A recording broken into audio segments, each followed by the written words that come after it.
तो hello dear students, आज मैं आप सबके ला दिया हूँ हिंदी गद्य के विकास का संक्षिप्त परिचय शुक्ल युग तथा शुक्लोत्तर युग। और आज मैं आपको वादा करता हूँ कि मैं आपको इससे आने वाले जो 5 नंबर के इम्पोर्टेंट एमसीक्यू हैं मैं यहीं से तैयार करा दूंगा। और जो काफ़ी कुछ एमसीक्यू हैं, इसी क्लास में 15 एमसीक्यू लाया हूँ जो हर साल किसी ना किसी सेट में देखने को मिल जाते हैं। और मैं आप सबके लिए वादा करता हूँ कि मैं आगे कम से कम 100 इस चैप्टर से एमसीक्यू लाऊंगा, जो काफ़ी आपको हेल्पफुल करेगा बोर्ड में अच्छे अंक प्राप्त करने के लिए। ठीक है, तो शुरू करते हैं, आगे चलते हैं। आपको ले चलता हूँ मैं जो शुक्ल युग का हिंदी गद्य के विकास का संक्षिप्त परिचय है, मैं वो तब तक थोड़ा करा देता हूँ, जिससे आप काफ़ी कॉन्फिडेंस फील करेंगे और आपको समझ में आ जाएगा कि क्या है शुक्ल तथा शुक्लोत्तर युग। ठीक है, तो चलते हैं। तो कह रहा है, पहले भूमिका में बता दूं आपको, हिंदी साहित्य का आरंभ काव्य से हुआ है, गद्य बहुत बाद में विकसित हुआ। तो मेरे कहने का मतलब है कि जो हमारे जो काव्य हैं, काव्य से ही हिंदी साहित्य का आरंभ होता है। ठीक है, गद्य तो बहुत बाद में आया है। ठीक है, और आगे चलते हैं। पॉइंट नंबर 2, गद्य का संगठित रूप भारतेंदु हरिश्चंद्र से माना जाता है। और गद्य का जो एक रूप होता है जो भारतेंदु हरिश्चंद्र से ही माना जाता है।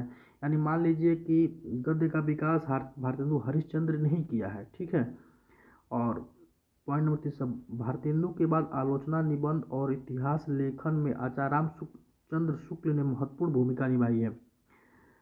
भारतेंदु के बाद आलोचना निबंध और इतिहास के लेखन कार्य में हमारे आचार्य रामचंद्र शुक्ल ने महत्वपूर्ण भूमिका निभाई है।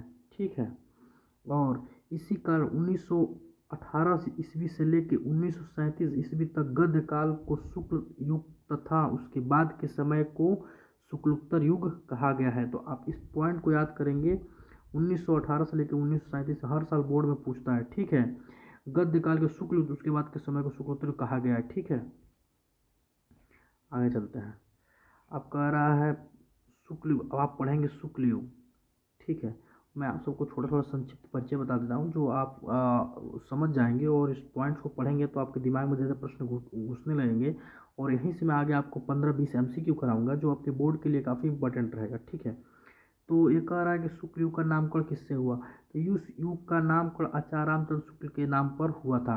तो जो शुक्ल युग है जो 1918 से लेकर 1937 ईस्वी तक माना जाता है, जो इसका नामकरण आचार्य रामचंद्र शुक्ल के नाम पर हुआ है, शुक्ल युग। ठीक है, समझ गए होंगे कि शुक्ल युग किसके नाम पर पड़ा, तो आचार्य रामचंद्र शुक्ल के नाम पर पड़ा। और इसका जो समय अवधि है 1918 से 1937 ईस्वी है। ठीक है, आगे चलते हैं। वे हिंदी के प्रथम वैज्ञानिक आलोचक एवं इतिहासकार माने जाते हैं।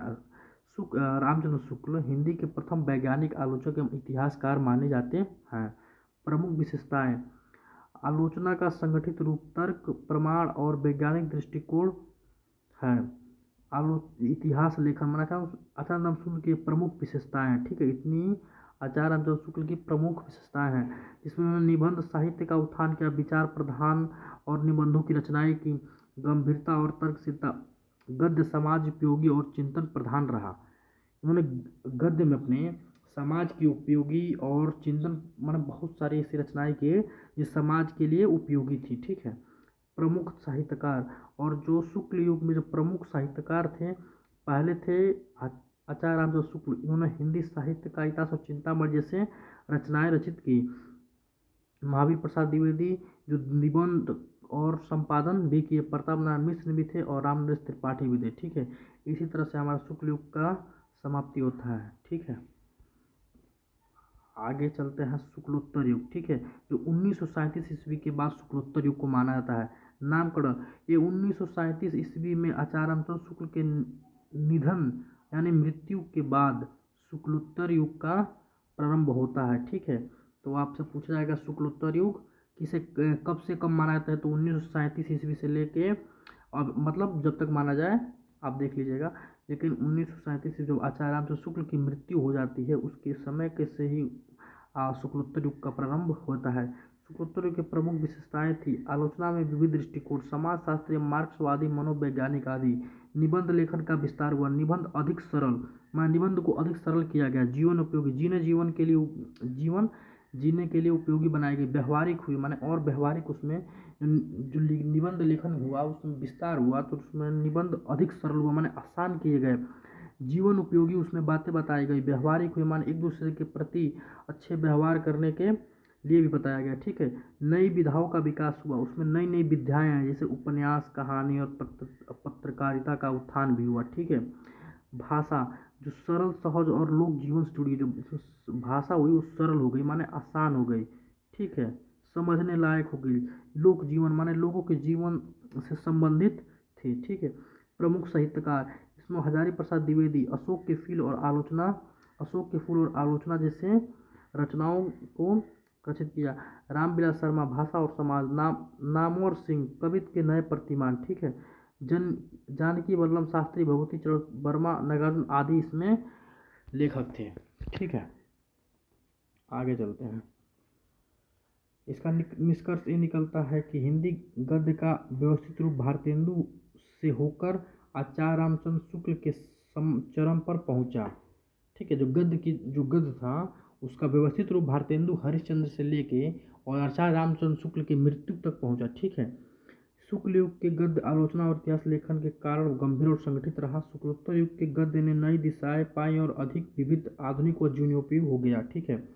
आगे चलते हैं। आपको मैं 15 MCQ कराऊंगा जो काफ़ी मोस्ट इम्पोर्टेंट रहेगा, और मैं ऐसे आगे चल के 100 MCQ लाऊंगा। जो 100 MCQ कर लेते तो आपके 5 नंबर पक्के हो जाते हैं बोर्ड के लिए, जो आपको 97 लाने पर के लिए प्रेरित करेंगे। ठीक है।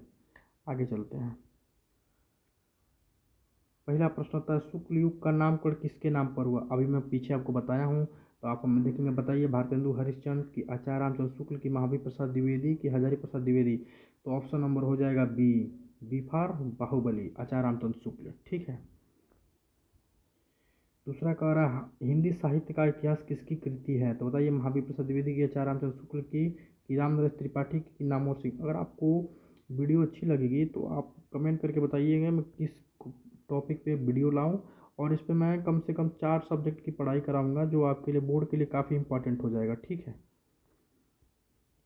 तीसरा, शुक्ल युग का काल माना जाता है 1919 से लेकर कि 1918 से लेकर 1937 तक, 1937 से 1950 के, 1950 से 1960। कमेंट में बताइए इसका राइट आंसर हो जाए क्या हो जाएगा। ठीक है। तो इसका ऑप्शन हो जाएगा option number B for Bahubali, 1918 से लेकर 1937 तक। ठीक है। अब कह रहा है, शुक्ल युग की प्रमुख साहित्यिक विधा कौन सी थी? मैं आपको बताया हूँ पीछे।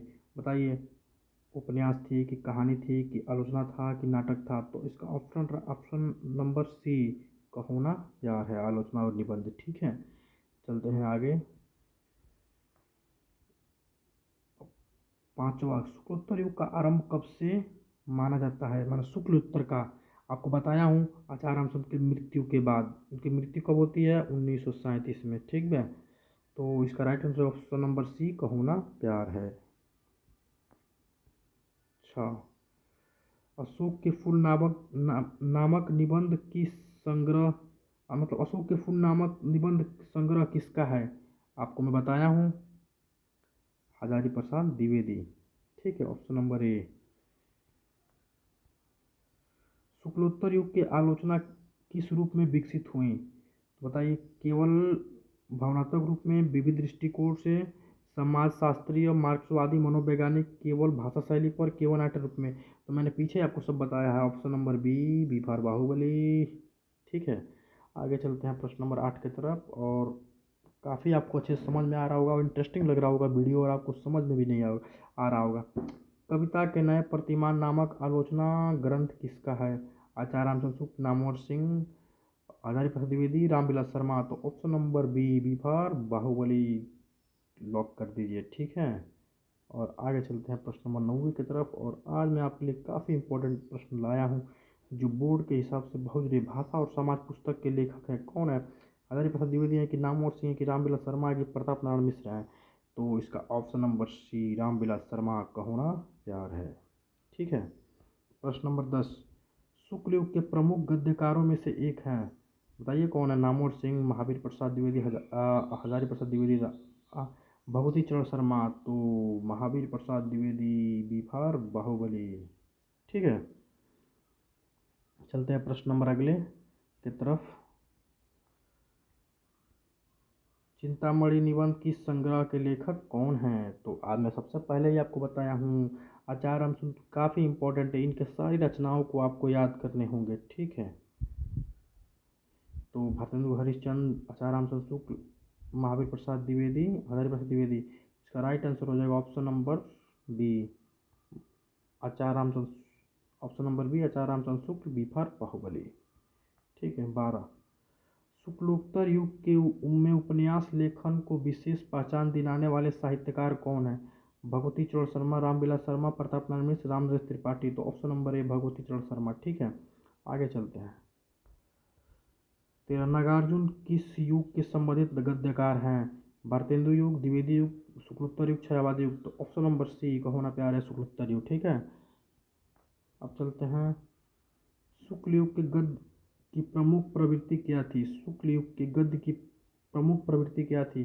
भावुकता और कल्पना, वैज्ञानिक दृष्टि और आलोचना, केवल कहानी लिखना, केवल नाटक लिखना। तो option number B right answer हो जाएगा, वैज्ञानिक दृष्टि और आलोचना, बी फॉर बाहुबली।